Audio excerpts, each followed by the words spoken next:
क्या आपको पता है कि हजारों साल पुरानी हमारी भारतीय सभ्यता के बारे में हम इतनी सटीक जानकारी कहाँ से लाते हैं? कौन से रहस्यमयी स्रोत हैं जिससे हमें इतिहास की अनसुनी कहानियां सुनने को मिलती है या पढ़ने को मिलती है? आज हम तीन ऐसे अद्भुत साधनों के बारे में जानेंगे जिन्होंने हमारे गौरवशाली अतीत की परतें खोली है। पहला पुरातात्विक साक्ष्य, दूसरा है प्राचीन साहित्य और तीसरी है विदेशी यात्रियों की वर्णन। चलिए इनके बारे में एक एक करके समझते हैं। पुरातात्विक स्रोत ऐसे स्रोतों को बोलते हैं जो किसी स्थान पर खुदाई के दौरान मिली सामग्री हो या चाहे किसी भी प्रकार की वस्तुएं, उनसे हमें बीते हुए समयों के बारे में सटीक जानकारी मिलती है। क्या आपको पता है कि भारत में हजारों साल पुराने सिक्के और अभिलेख आज भी मिलते हैं? प्राचीन भवनों, स्तंभों और मंदिरों से हमें राजाओं के शासनकाल, उनकी संस्कृति और समाज की झलक भी मिलती है। हड़प्पा और मोहनजोदड़ो जैसे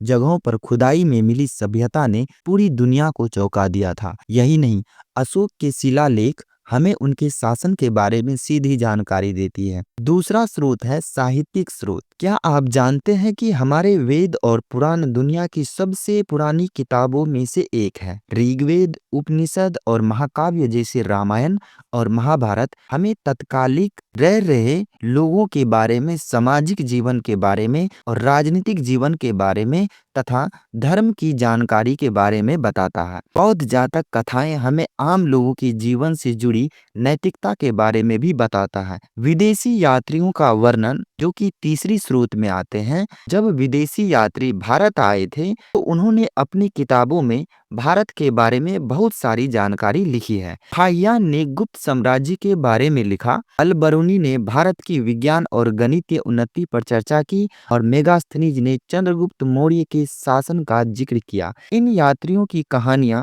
हमें प्राचीन भारत के रहन सहन, रीति रिवाज और व्यवस्था की झलक देती है। तो दोस्तों, ये थे वो तीन ऐसे स्रोत जिनसे हमें प्राचीन भारत की सटीक जानकारियां मिलती है। अगर आपको इतिहास पसंद है और आप और भी ऐसे रोमांचक तथ्य जानना चाहते हैं तो हमारे वीडियो को लाइक करें, शेयर करें और चैनल को सब्सक्राइब करना न भूलें।